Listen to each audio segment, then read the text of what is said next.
A 6-year-old girl becomes queen of Europe's most powerful kingdom. Her husband is 23 years older than she is. Their marriage shocked even medieval observers. Today we tell the story of Isabella de Valois, the youngest queen in English history, whose life ended at 19 through the tragedy of childbirth. You will learn about her deranged father, political scheming between two kingdoms, the mysterious death of a king, and why historians still debate whether this marriage was an act of genuine affection or cold political calculation. Isabella de Valois entered the world at the Louvre Palace in Paris on the 9th of November 1389. This was not the museum building that tourists flock to today, but rather a medieval fortress that served as the royal residence.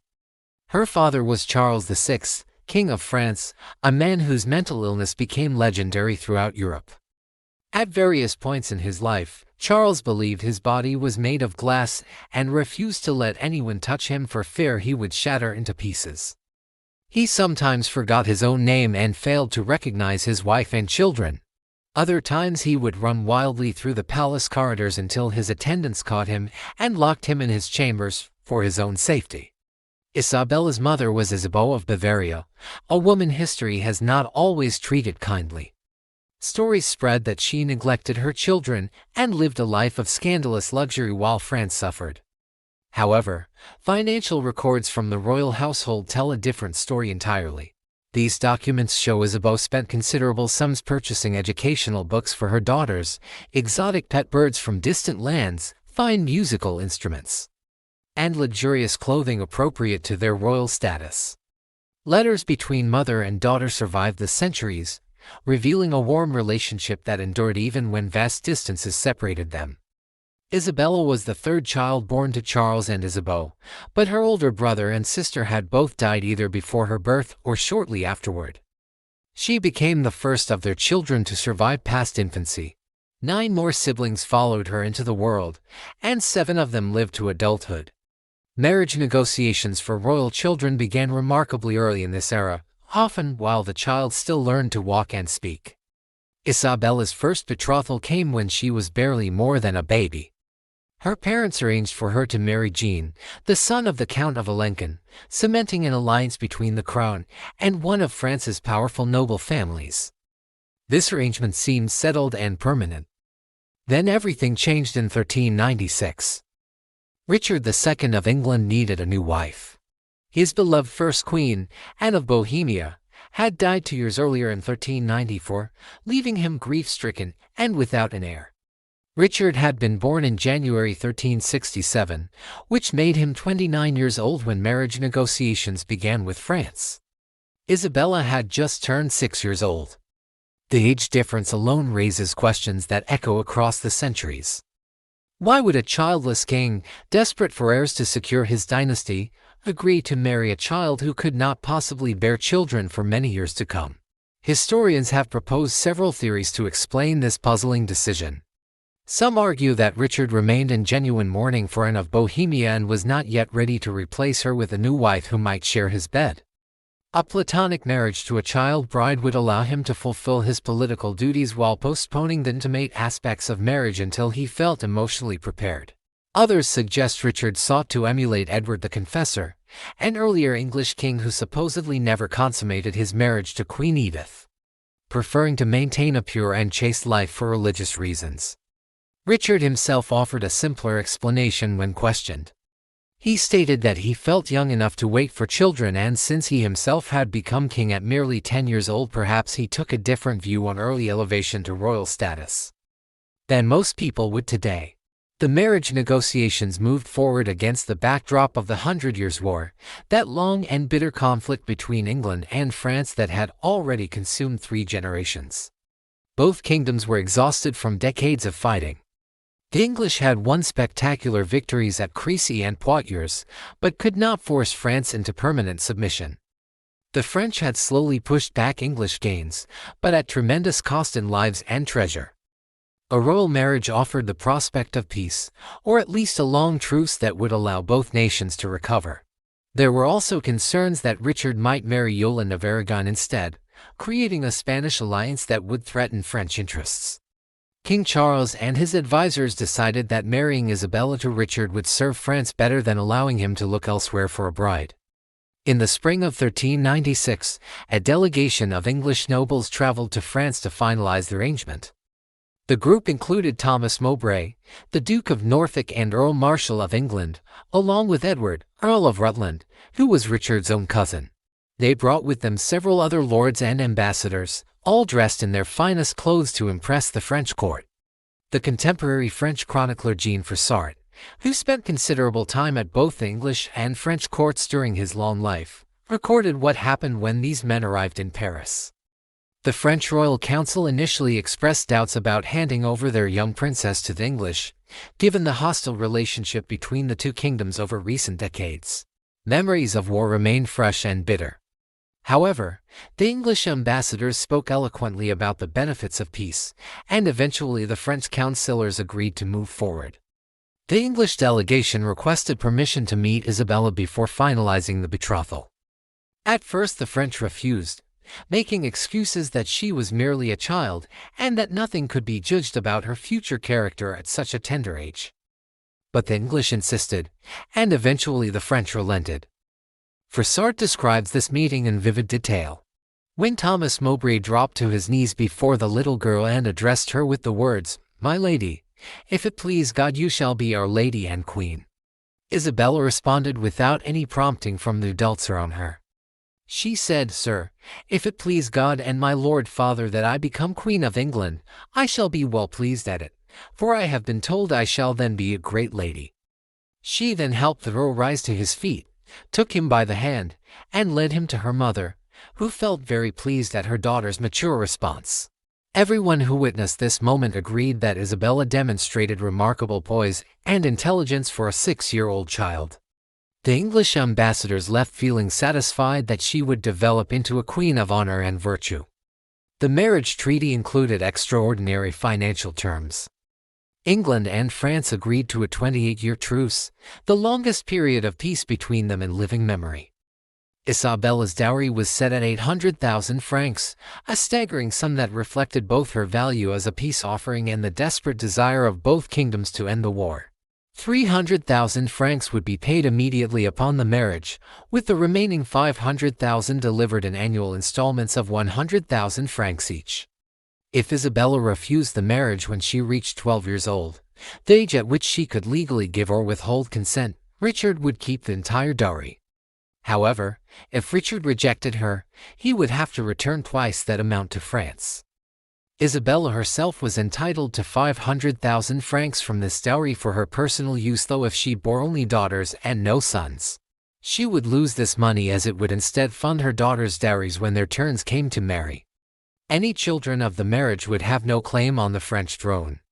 Richard also agreed to grant Isabella an annual income of £6,666, 13 shillings, and 4 pence in lands, significantly more than the £4,500 typically given to English queens.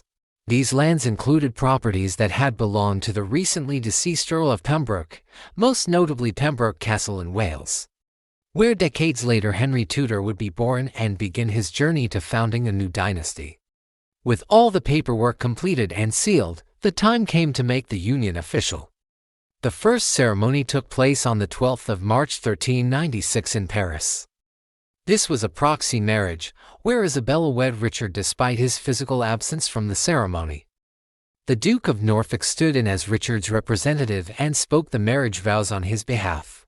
From that moment forward, Isabella was styled as Queen of England, though she had never set foot in the country and had never met her husband in person.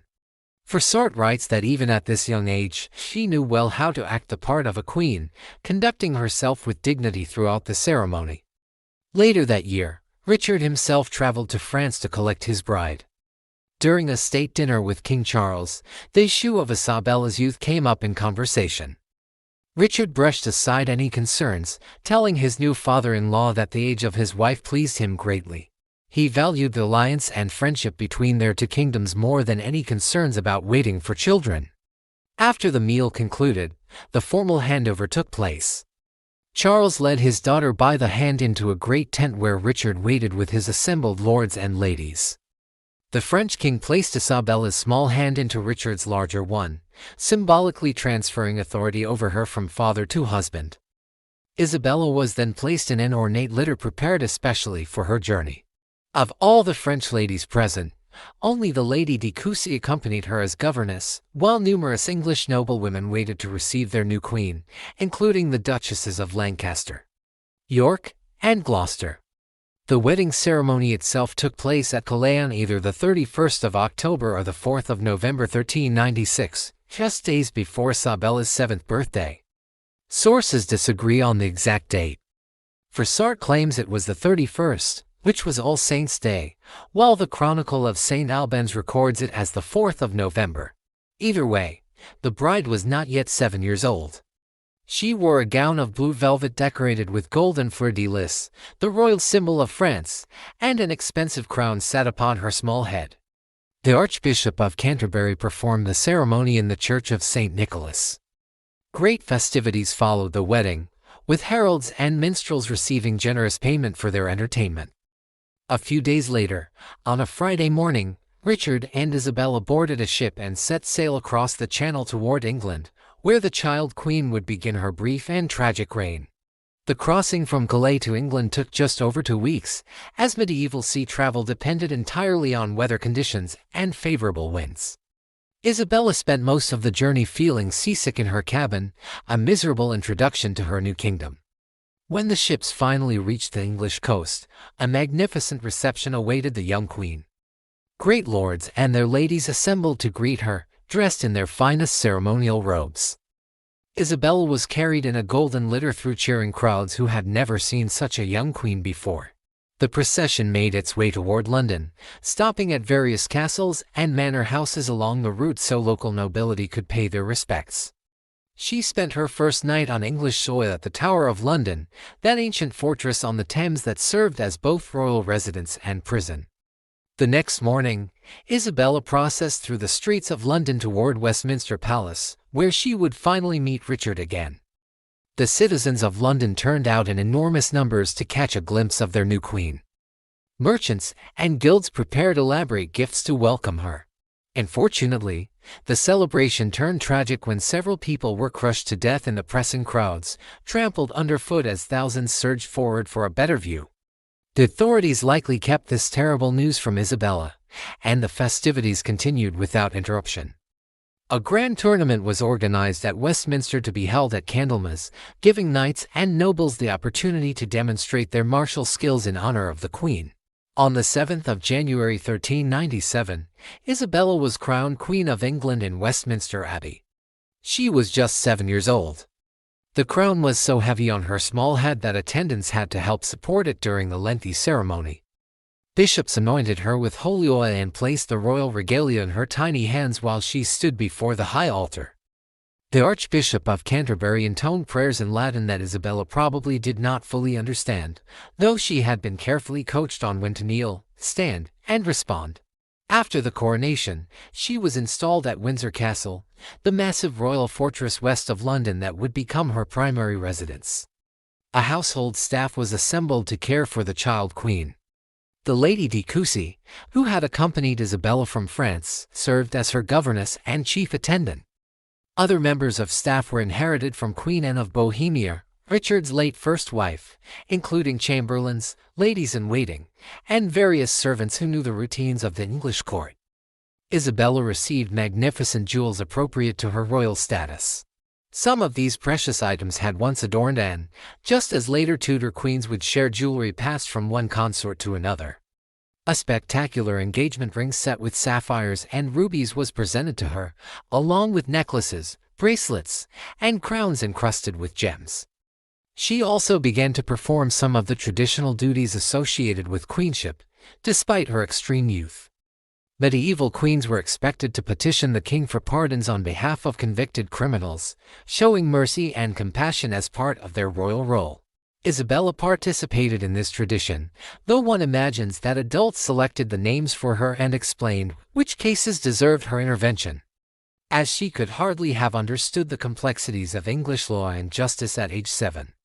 The relationship between Isabella and Richard took on a decidedly paternal character rather than anything resembling a traditional marriage. The king doted on his young wife, showering her with presents beyond the official jewelry. He gave her pet animals, fine fabrics, expensive furs for winter, and toys that would delight any child.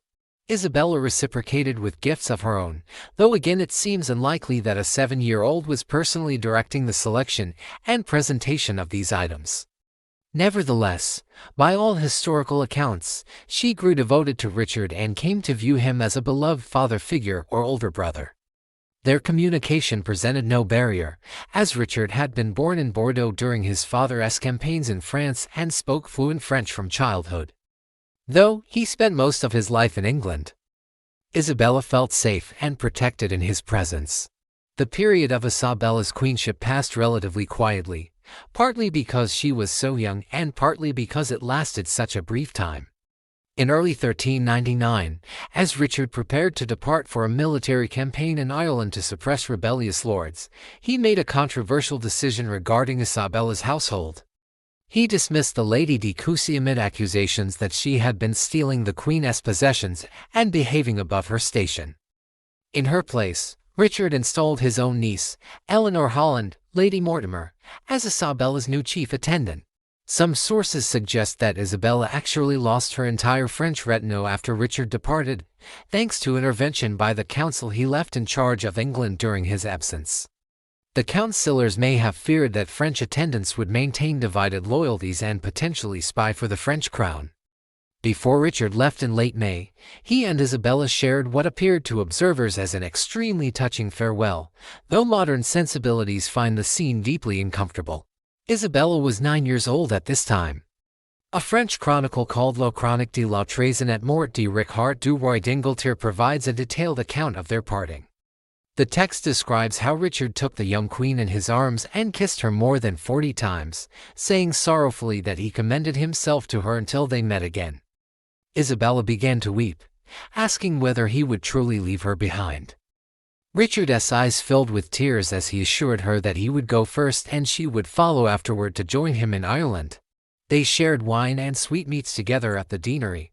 Then Richard lifted Isabella from the ground and held her for a long while in his arms, kissing her at least 10 more times. He repeated his farewell again and again before finally setting her down and kissing her 3 more times. The chronicler notes that he had never seen such a great lord make so much of a lady or show such open affection. It was a great pity they separated, the text concludes, for they never saw each other again. This scene requires careful interpretation. The physical affection seems excessive and inappropriate by modern standards, especially given the vast age difference between a 29-year-old man and a 9-year-old girl. However, we should extend Richard the benefit of the doubt here. Nothing in the historical record suggests he was a predator or that the relationship had any improper sexual dimension. Rather, this appears to be the paternal side of his personality expressing itself through the emotional customs of medieval court culture, which permitted and even encouraged elaborate displays of feeling that would seem strange today. Richard genuinely cared for Isabella as a protective guardian would care for a vulnerable child in his keeping. The repeated kissing, though it makes us deeply uncomfortable now, was likely understood by contemporaries as appropriate affection between a king and his young ward. Isabella remained miserable for weeks after Richard's departure. She had hoped to join him in Ireland as he promised, sailing across the sea to be reunited with her royal protector. These plans, however, were overtaken by dramatic events that would transform both their lives forever. Richard had exiled his cousin Henry Bolingbroke to France in 1398 following years of escalating tension between them. Henry harbored clear ambitions for the English throne, and Richard viewed him as a dangerous rival who needed to be removed from the kingdom. While in exile, Henry even spent time at the French court as a guest of King Charles VI, Isabella's own father. This placed Isabella in the awkward position of being connected by marriage to one man and by blood to the host of his enemy. In late June 1399, Henry made his move. He left France and landed in England, deliberately timing his return for when Richard was out of the country and had taken most of his loyal retainers with him to Ireland. At first, Henry claimed he was merely returning to reclaim his rightful inheritance and lands, which Richard had seized. However, events accelerated rapidly. Henry possessed remarkable political skill and charisma. Within weeks, he had gathered substantial support among English lords who resented Richard's autocratic style of rule and heavy taxation. Many nobles who felt threatened or marginalized by the king saw an opportunity to replace him with someone they believed would be more amenable to their interests. Resistance to Henry's advance crumbled before it could even properly form. Richard returned to England in late July and found a kingdom that had already essentially submitted to his cousin. Unable to muster any meaningful military opposition, he was taken into Henry's custody by the end of August. Richard was moved from place to place like a prisoner, first to Chester, then to Westminster, and finally to the Tower of London where he had once lived as king. Initially, Henry maintained the pretense that he was merely assisting Richard in governing, acting as a loyal subject helping his sovereign. This facade did not last long.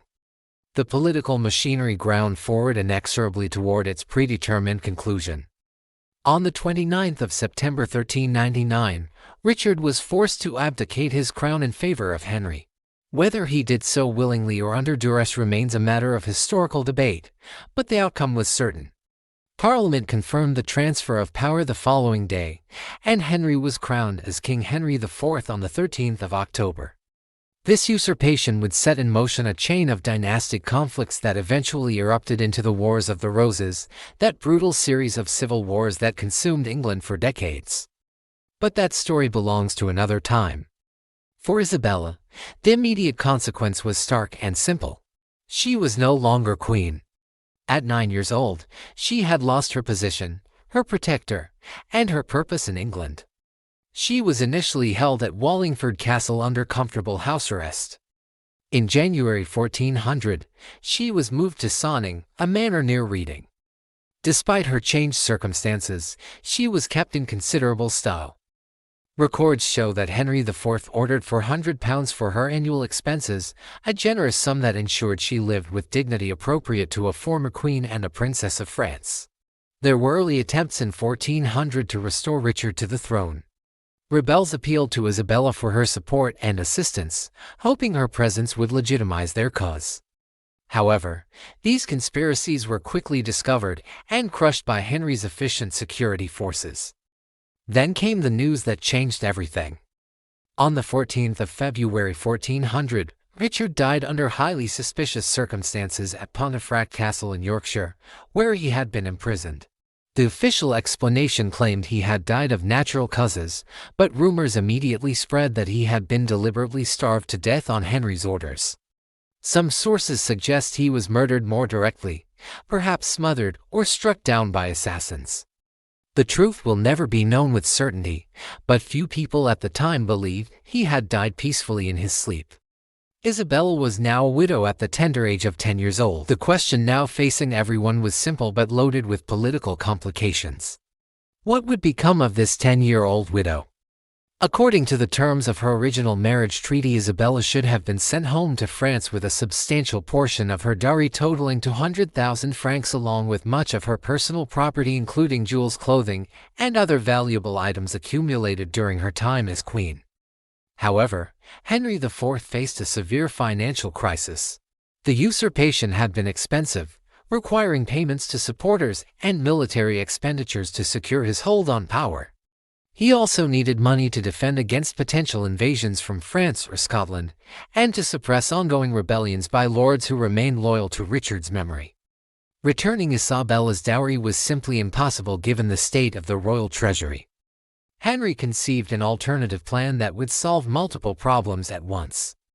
He proposed that Isabella should remain in England and marry his eldest son, the future Henry V, who was roughly her own age. This would preserve the alliance with France, avoid the massive financial outlay of returning her dowry, and potentially give his son a valuable connection to the French royal family. The proposal was not entirely unreasonable from a practical standpoint, as child betrothals between cousins and relatives of former spouses were common in medieval Europe. However, King Charles VI and his council firmly rejected this suggestion. They viewed Henry as an illegitimate usurper who had murdered their daughter's husband, and they had no intention of rewarding him with another valuable French princess.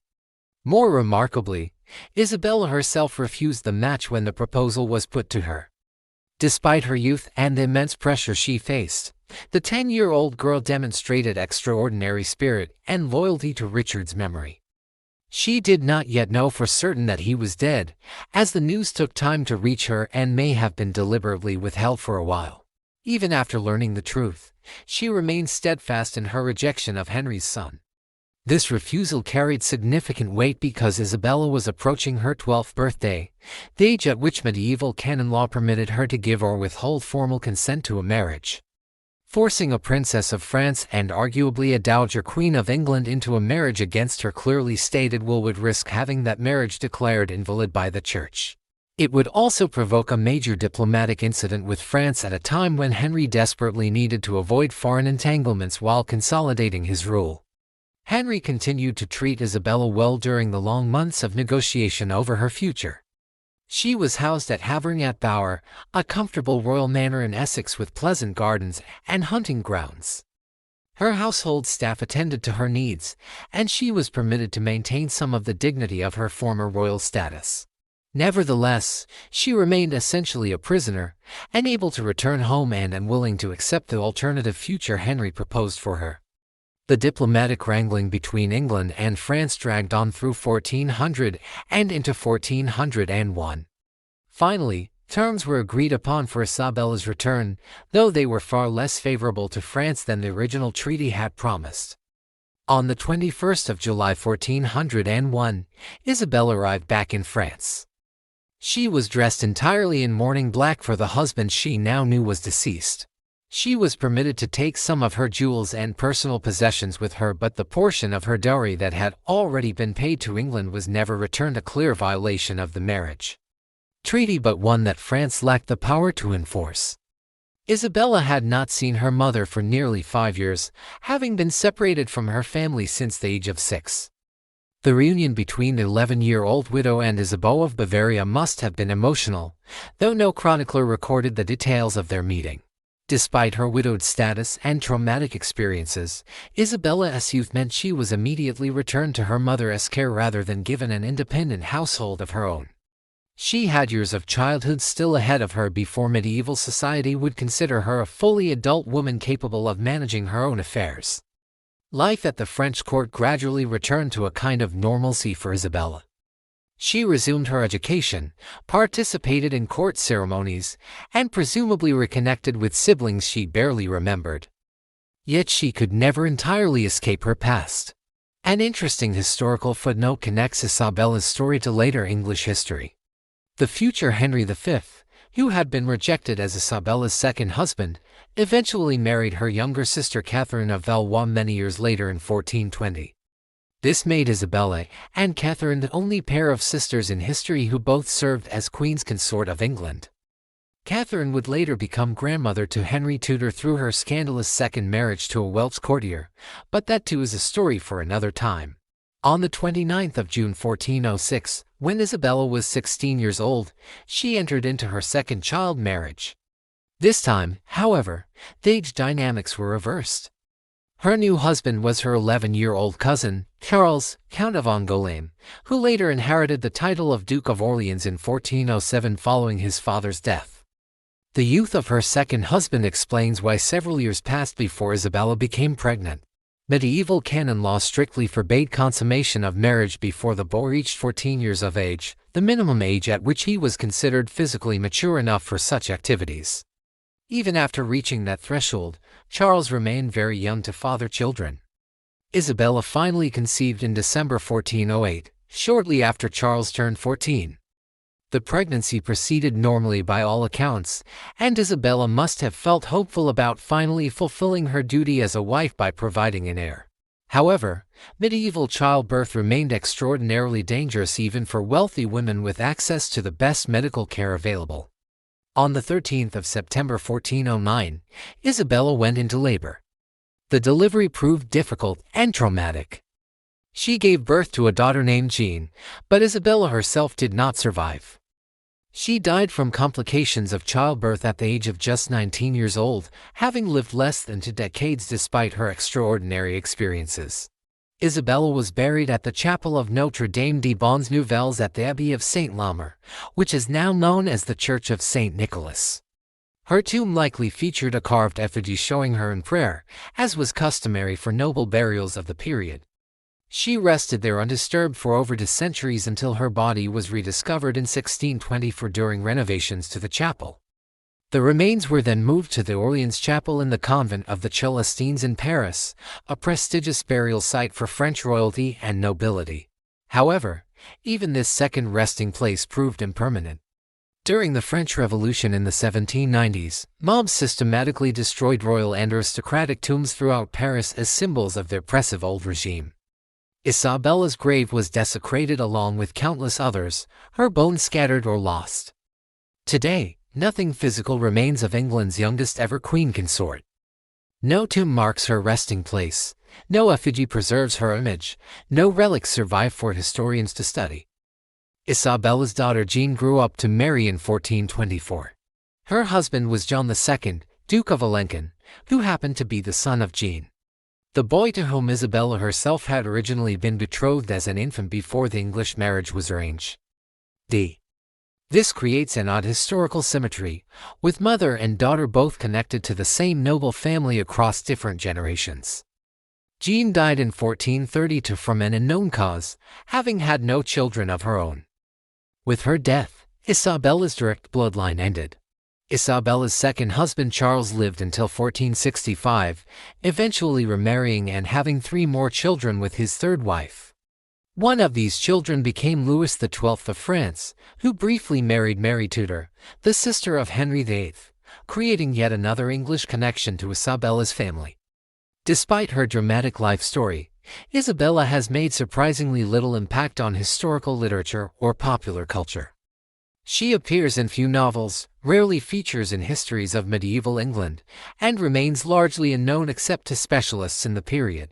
Her most notable appearance in historical fiction actually takes great liberties with the truth. When William Shakespeare came to write his play about Richard II approximately 200 years after these events, he made the controversial decision to portray Isabella as a fully grown adult woman rather than the child she actually was. Perhaps Shakespeare found the idea of staging a 6-year-old bride too disturbing even for Elizabethan audiences, who were themselves quite accustomed to early marriages among the nobility. Or perhaps he simply wanted to write scenes with adult emotional complexity that would be impossible with a child character. Whatever his reasoning, Shakespeare's Isabella bears little resemblance to the real girl who lived through these traumatic events. This brings us to the end of the story of Isabella de Valois, England's child queen. Used as nothing more than a political pawn from a shockingly young age. She served as queen for less than 3 years as part of a marriage that raised concerns even in the 14th century given her extreme youth. Yet ultimately and tragically, it was all for nothing. The peace she was meant to secure lasted barely 3 years before Richard's deposition shattered the Anglo-French alliance. Her massive dowry was never repaid. Her second marriage, entered into with hope of a fresh start, ended in death before she reached 20. Even her grave was destroyed, leaving no physical trace of her brief time on earth. Before we part, I would like to hear your thoughts in the comments. Why do you think Richard was willing to marry such a young bride? Was it genuine affection and patience, political calculation, or something else entirely? Not all child brides of this era met such dismal ends as Isabella, however. For 2 examples of girls who were married at 12 but went on to have much more successful lives, you might enjoy learning about Lady Margaret Beaufort, who became grandmother to Henry VIII and one of the most powerful women in England, or Christina of Denmark, who skillfully managed to avoid becoming that king's 4th wife despite his determined pursuit. Whatever you choose to explore next, I hope you continue to learn about the fascinating and often tragic lives of medieval women. Until next time, keep discovering history.